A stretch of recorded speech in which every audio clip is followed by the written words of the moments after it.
Dr. Wigno, I mentioned yesterday that this training is just for smart women.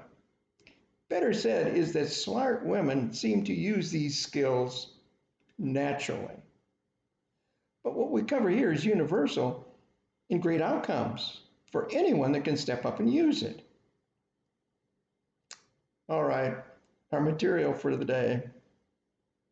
We were standing naked with our feet frozen to the ground, but those who knew their purpose were joyful. I was an 18-year-old kid when I read that. What did this guy know that I did not? Viktor Frankl was one of the 2% that survived the killing camps of World War II, so he was not to be lightly taken. In 1942, Frankl and his whole family were arrested and sent to concentration camps. The family died while he spent the next 3 years living on the edge of death each day. He had a question during this time. Why are some of us still living day to day and month to month when everyone else dies? He made an interesting statement after he was free, which tells the story. The best of us did not make it.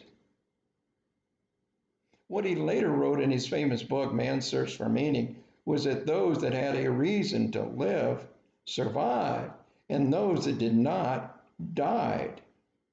But the reason was always a secret, personal, selfish reason. It has always fascinated me why humans with no reason or purpose to live give up their lives so easily. The accounts of Persian soldiers killing the thousands they had defeated 500 years before Christ says much about us. We cut their throats by the thousands as easily as you would cut the throats of lambs. Our reason for living appears to be so important that it separates us from animals like goldfish swimming for a short time in their bowls.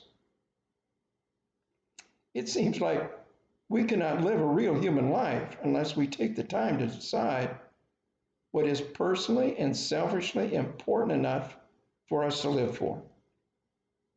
If we do not, we're like goldfish. A health death sentence has allowed me some understanding of what Frankl was writing about.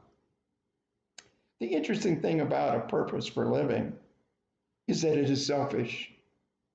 It may or may not help others, but it is all about what you secretly and honestly want.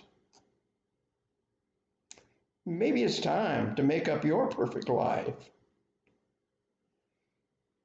You can think what you want because no one will ever know what it is. Okay, wisdom of the day.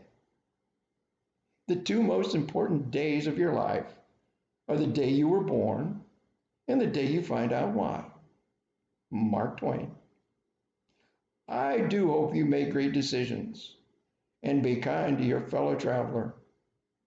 www.problemwizard.com